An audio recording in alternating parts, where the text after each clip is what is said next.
विश्वानि देव सवितर दुरितानि पराशुव यद भद्रं तन्नयाशुव।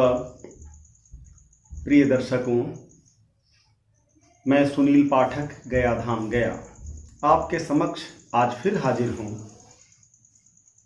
मंगल से संबंधित जो मैंने एक पिछले सप्ताह वीडियो बनाया था, मंगल और मांगलिक दोष के विषय में ज्योतिष के झरोखे से नाम से मैंने वीडियो अपलोड किया था, उसका कुछ पार्ट कुछ हिस्सा बाकी रह गया था, उसे आपके समक्ष रखना आवश्यक है।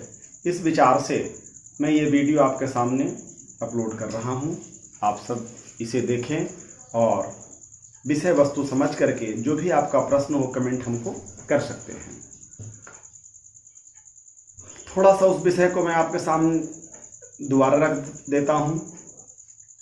मांगलिक कुंडली से हम लोग घबराए हुए हैं। लगभग प्रत्येक भारतीय सनातनी हिंदू धर्मावलंबी अपने बच्चों के विवाह के समय में मांगलिक दोष का हुआ, मांगलिक आखिर कितना मंगल करेगा, ये सब बातों को लेकर के हमेशा विचाराधीन रहते हैं।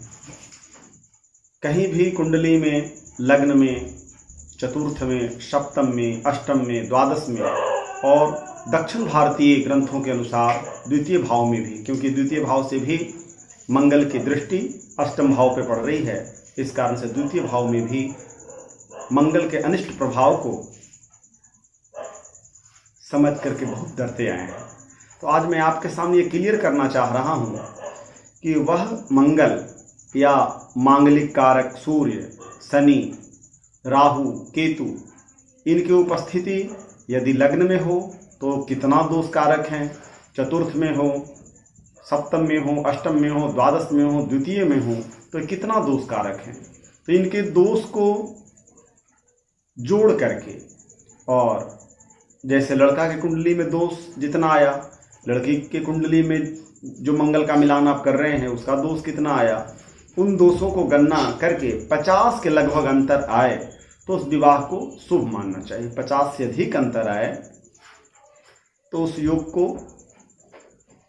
छोड़ देना चाहिए, अर्थात उस विवाह के कारण वह मांगलिक प्रभाव ज़्यादा देगा और अनिष्ट की आशंका बढ़ सकती है। तो इस हिसाब से आप उस दोष को समझ सकते हैं। उस दोष को मैं आपके सामने एक खाका बना करके रख रहा हूँ, उसको देख करके आप समझिए वह मांगलिक दोष क्या है। तो आइए हम आपको उसका खाका बना करके दिखाता हूँ। वह खाका आपके सामने तैयार है, उसे देखिए।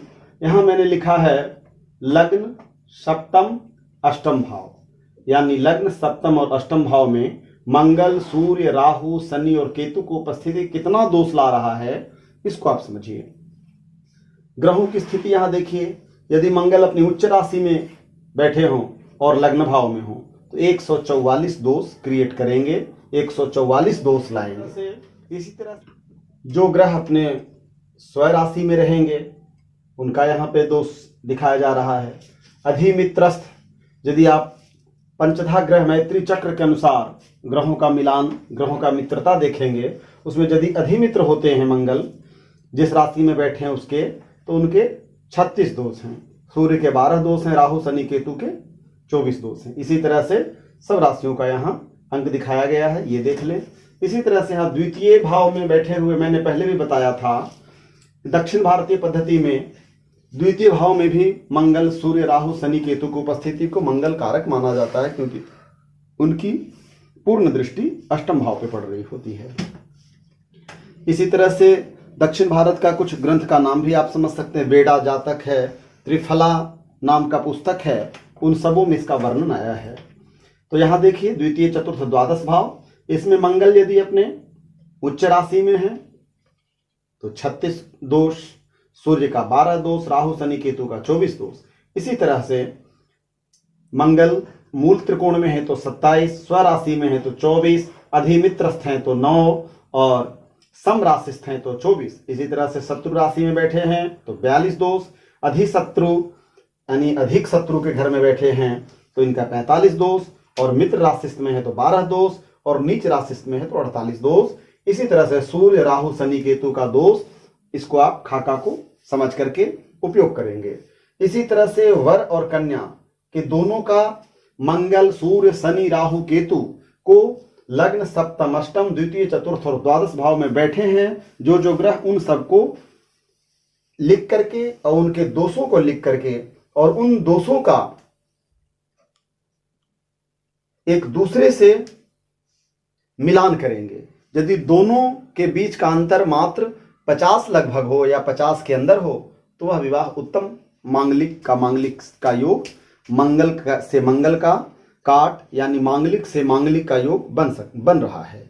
और इसी तरह से यदि 50 से अधिक दोष हो तो उसको अनिष्ट की आशंका समझते हुए उसको छोड़ देनी चाहिए। इसी तरह से आप सबों को मंगल से संबंधित जो बातें बतानी थी, जो अभी प्रचलन में बहुत तेजी पकड़े हुए हैं, मंगल दोष मंगल दोष मंगल दोष, तो मंगल से संबंधित जो मैंने पहले वीडियो बनाया उसका कुछ पार्ट बाकी रह गया था, सो अभी मैंने आपके समक्ष रखा।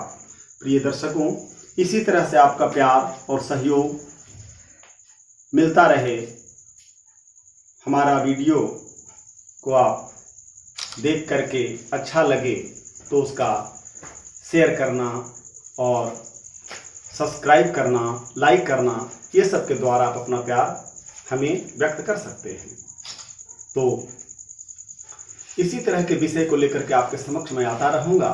आपके मन में जो भी शंकाएं हों, प्रश्न हों, उन सबों को आप मुझसे रख सकते हैं, कमेंट बॉक्स में लिख सकते हैं, यथासंभव उसका उत्तर देते रहूँगा। और वीडियो को ज़्यादा लंबा न करते हुए मैं आप सबों से यही कहूँगा कि मंगल से डरने की कोई बात नहीं है। तब तो नवग्रह हैं और नवग्रह के ही कारण सारी सृष्टि संचालित हो रही है, इसलिए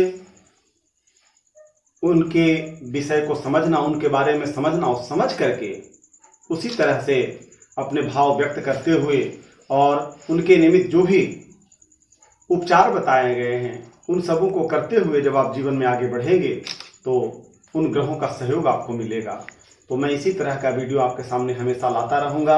अगला वीडियो में जो इन स्थानों में बैठे हुए मंगल ग्रह के कारण मांगलिक दोष उत्पन्न होगा, उसको कैसे आसानी से काटा जा सकता है, इसको लेकर के मैं बनाने वाला हूँ। जल्द ही आपके समक्ष वह वीडियो आएगा। अभी इन्हीं शब्दों के साथ मैं अपनी वाणी को विराम देता हूँ और भगवान से प्रार्थना करता हूँ कि आप सब स्वस्थ रहें, मस्त रहें और चिरायु रहें और पूरी ऊर्जा के साथ लगे रहें और भारतवर्ष को हम सब भारतीयों के द्वारा और ऋषि मुनियों के द्वारा प्रदत्त ज्ञान को पुनः उत्थान करके और ज्योतिष, कर्मकांड आदि विषयों के द्वारा भारत को पुनः विश्व गुरु बनाने में हम सब एक दूसरे का सहयोग करें। यथासंभव इन्हीं शब्दों के साथ मैं अपने वाणी को विराम देता हूँ। भद्रं कर्णेभिः शृणुयाम देवा भद्रं पश्यैमाक्षभिर्यजत्राः स्थिरैरङ्गैस्तुष्टुवागुः शस्त्रभिर्वशेमहि देवहितञ्जदायुः। सर्वे भवन्तु सुखिनः, सर्वे सन्तु निरामयाः, सर्वे भद्राणि पश्यन्तु, मा कश्चित् दुःखभाग् भवेत्। सम् ओम्।